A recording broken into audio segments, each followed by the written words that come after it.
আজকে আমি বানিয়েছি ছানা দিয়ে তড়কা। ডিম খাই না বলে কি তড়কা খাবো না? তো ছানা দিয়ে তড়কা বানিয়েছি। তার জন্য আমি নিয়ে নিয়েছি ডাল, তড়কা ডাল, ওটাকে আমি বয়েল করে নিয়েছি।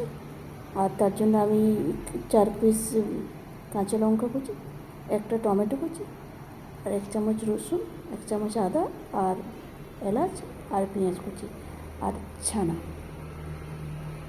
এবার আমি ছানাটাকে ভেজে নিই।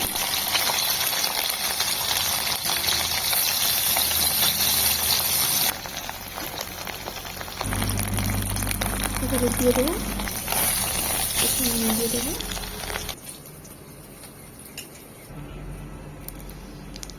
এরপরে দিয়ে দেবো তেজপাতা, এরপরে দিয়ে দেবো দারুচিনি আর এলাচ যেটা ছেঁচে রেখেছি কাঁচা লঙ্কা।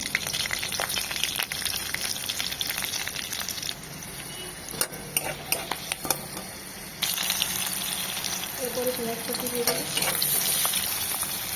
একটু ওর মধ্যে নুন ছড়িয়ে দিলে পেঁয়াজটা ভালো করে ভাজা হয়ে যায়।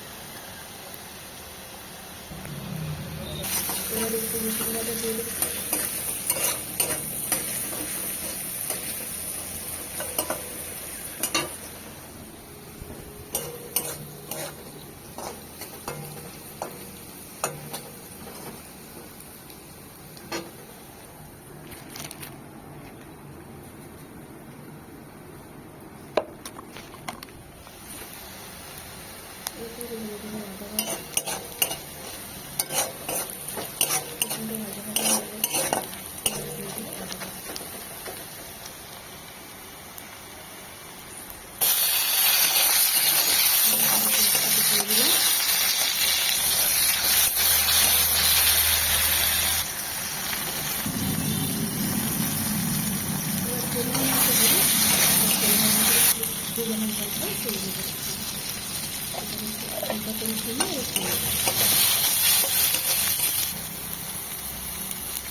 ডালগুলো তড়কা ডাল যেটা সিদ্ধ করে রেখেছি ওটা এবার একটু কষিয়ে নেবে।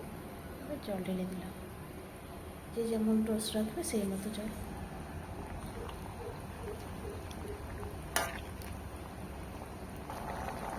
একটু ঘি দিয়ে দিলাম, এবার একটু ঢাকা লাগিয়ে দেবো। তড়কা মশলাটা দিয়ে ঢাকা লাগিয়ে দেবো।